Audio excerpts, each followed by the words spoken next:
Crônicas do Amanhecer. Por Feijão, Centro Espírita Allan Kardec de Balneário Gaivota. Balneário Gaivota, 27 de outubro de 2023. Homem que matou 5 em creche de SC é condenado a 329 anos de prisão. Parte 2.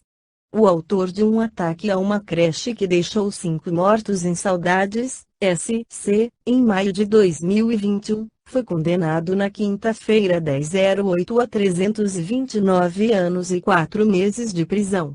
Cabe recurso da decisão. O que aconteceu? Fabiano Kipperman, hoje com 20 anos, foi condenado em júri popular por 5 homicídios e 14 tentativas de homicídio. Ele cumprirá a pena em regime fechado. A defesa informou à imprensa que não iria se manifestar sobre a sentença. Indenização para famílias das vítimas. O réu também foi condenado a pagar R$500 mil para cada família de vítima falecida, R$400 mil para a família do bebê que foi socorrido e R$40 mil para cada uma das 14 vítimas de tentativa de homicídio. O julgamento durou 2 dias.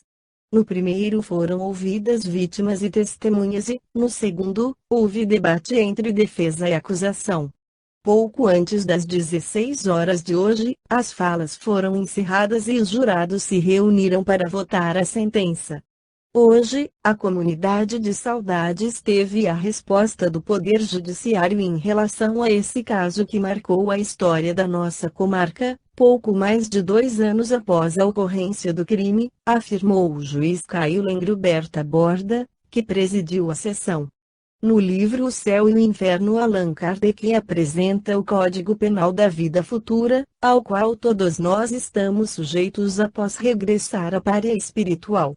O Espiritismo não vem, portanto, mediante sua autoridade privada, formular um código de fantasia, sua lei, no que toca ao futuro da alma, deduzida de observações feitas sobre o fato, pode resumir-se nos seguintes pontos que realçamos.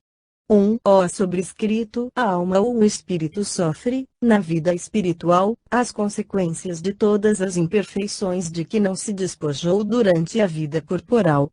Seu estado, feliz ou desgraçado, é inerente ao grau de sua purificação ou de suas imperfeições. 2. O sobrescrito: a felicidade perfeita está ligada à perfeição, ou seja, à purificação completa do espírito.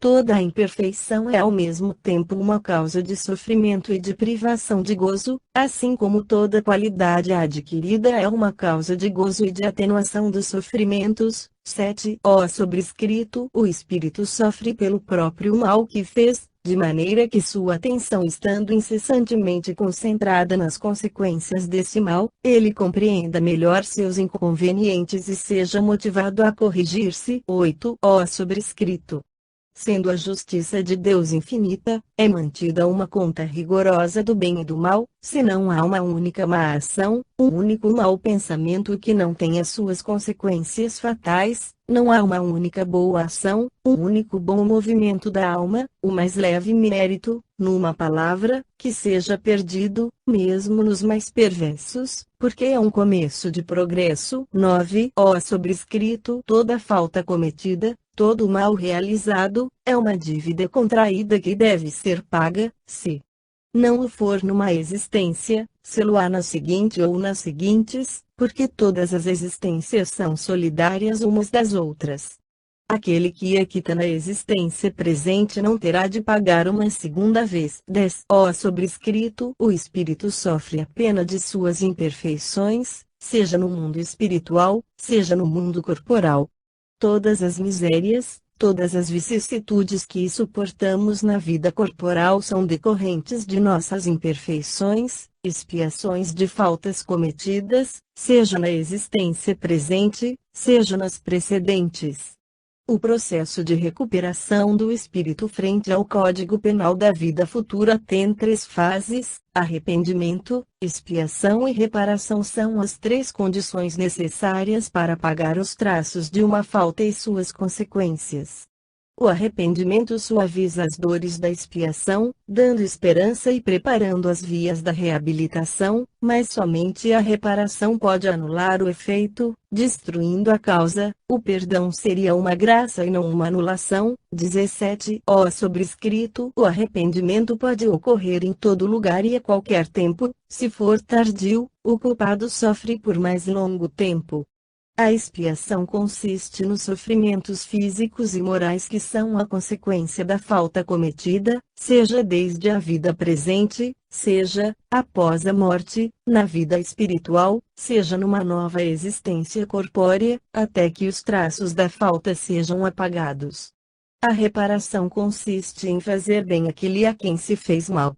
Quem não repara suas faltas nesta vida, por impotência ou má vontade, encontrar-se-á, numa existência ulterior, em contato com as mesmas pessoas que tiveram queixas dele, e em condições escolhidas por ele mesmo, de maneira a poder provar-lhes sua dedicação, e fazer-lhes tanto bem quanto lhes fez mal.